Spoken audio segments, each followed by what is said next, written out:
Alright, everyone. Well, let's meet Friday's Child. On Stardate 3497.2, the Federation starship USS Enterprise, under the command of Captain James T. Kirk, arrives at Capella Fort to negotiate a mining contract for Toplane. The Capellan inhabitants are described by Chief Medical Officer Dr. McCoy as strong, warrior-like humanoids who average 7 feet in height, and, despite their violent tendencies, the Capellans do have a strong sense of honesty. McCoy is familiar with the Capellans as he spent a few months of his Starfleet career stationed on their world. He speaks their language and knows a great deal about their customs. Kirk is also aware that the Capellans are known to have dealings with the Klingons, which make the negotiations difficult. Ugh. Kirk beams down to the planet with Dr. McCoy, First Officer Spock, and Security Officer, leaving Chief Engineer Scott in command. He warns him to keep alert for Klingon ships in the area, since they may try to interfere in the talks. Kirk's fear is realized as soon as he arrives, finding Cross, the Klingon emissary, is already present. Kirk's security officer reacts without thinking and drops his phaser on the Klingon, but the Enterprise security guard is immediately killed by a Capellan guard with his Kligot, a weapon that is part boomerang and part dagger. Ugh. The Capellans order Kirk and his party to hand over their weapons just as the Klingon had done. Despite the hostile greeting, the Capellans treat the party as honored guests. Kirk is suffers from fear by a Capellan woman, but McCoy manages to restrain Kirk from physical contact with a small bulbous object that she is holding, for touching it mandates hand-to-hand combat with her closest male relative. McCoy explains that the Capellans consider such fights entertaining. Kirk's restraints actually annoys the woman's male relative, who was looking forward to a deadly duel with the captain. The Klingon and the emissary meet with Akar, the Tyr leader of the 10 tribes, and the talks begin, with McCoy interpreting for his colleagues. While Akar seems to favor the Federation's offer over the Klingons, Akar's rivals seem to disagree, especially Mop, who challenges Akar. Coup d'etat ensues, and Mop kills Akar, thus winning the throne and becoming the new Tyr. Kirk wisely takes this in stride, but the Klingon demands that the Enterprise crew members be killed. Mop begins to disparage the Klingon, who showed fear, and to respect Kirk, who did not. Mop orders the death of Aline, Akar's wife, for she is pregnant with Akar's child, who was to be the next Tyr in line of succession. As Aline comes into the main tent expected to be killed, Mop chokes her with the flight of a sword, so she falls against a lit torch and burns her hand. When Kirk and McCoy intervene, Mop becomes greatly angered by the break of tradition, and asks Kirk and his party press it along with Aline, who herself is upset, claiming that she was prepared to die. Cross wickedly smirks. The scales have tipped in favor of the Klingons' offer. Meanwhile, the Enterprise receives a stress call from SS Didier. Mr. Scott takes the Enterprise out of orbit to find the ship. When he arrives at the coordinates, he finds nothing.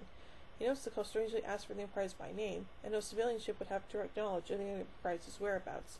Realizing that he has been duped, he races back to Capella 4, but receives another distress signal along the way, this time from the USS Carolina. Scott ignores the saying, "Fool me once, shame on you. Fool me twice, shame on me," which Ensign Chekhov reports is an old Russian saying.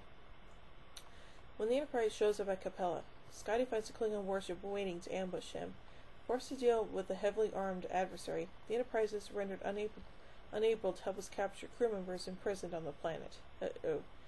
Kirk and his party, along with Aline, manage to overpower their captors and escape into some nearby hills.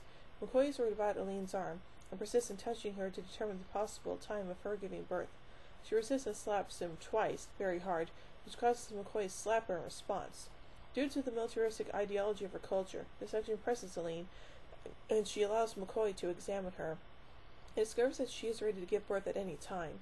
He is concerned about his ability to deliver the child, since the Capellans are not humans but humanoid, and he might not be able to handle complications. Eventually, the party finds a cave to hide in.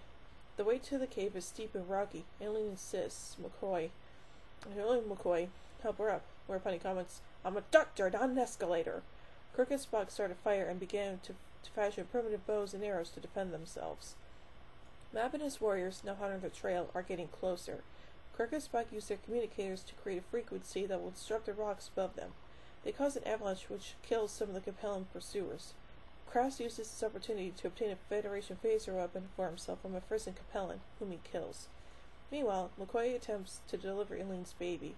She refuses to have it born, struggling against the contractions, saying that it isn't hers and that it must be killed.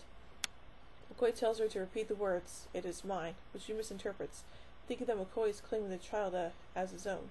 Due to her medical state, McCoy refrains from attempting to convince her of her error. The delivery is successful. Thinking everything will be fine, McCoy nods off, just as Elaine knocks him unconscious with a rock, and heads out to surrender to Mob. When she meets him, she claims she killed the baby as well as the humans while they slept. Crass steps forward, and with phaser in hand, demands to see Kirk's dead body to verify Elaine's story, which is a sign of extreme disrespect for the widow of a high tier. When one of the Capellans tries to kill Crass with a Kligat, Crass overpowers him with the phaser. Crass and the Capellans quickly discover that Kirk and Spock are still alive when arrows, now open unknown on Capella 4, begin to fly. One strikes Crass in the knee. Crass returns fire. An exchange of fire ensues between Crass, Kirk, Spock, and the Capellans. Crass threatens to kill any Capellan who raises a weapon against him. Mob takes defensive action, saying that he will allow Elaine to live in exchange for his own death. Mob confronts Crass and is vaporized. As arranged, a Capellan warrior takes advantage of the distraction and kills Crass. At this point, Mr. Scott and a squad of security officers show up and stop the fighting. With the conflict over, McCoy reunites Elaine with her baby. The Capellans then hail their new infant leader.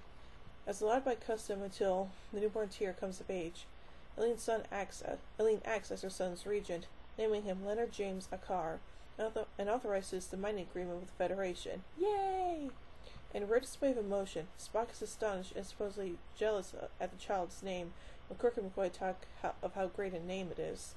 Spock declares that the two will be insufferably pleased with themselves for at least a month. Yeah, I'd say so, Spock. Well, this episode was pretty enjoyable and also lots of fun too. So I give Friday's Child 3 warp cores out of 5. Well, join me next time for the penultimate episode for today, The Deadly Years. Ha ha ha ha. So, until then, live long and prosper, everybody.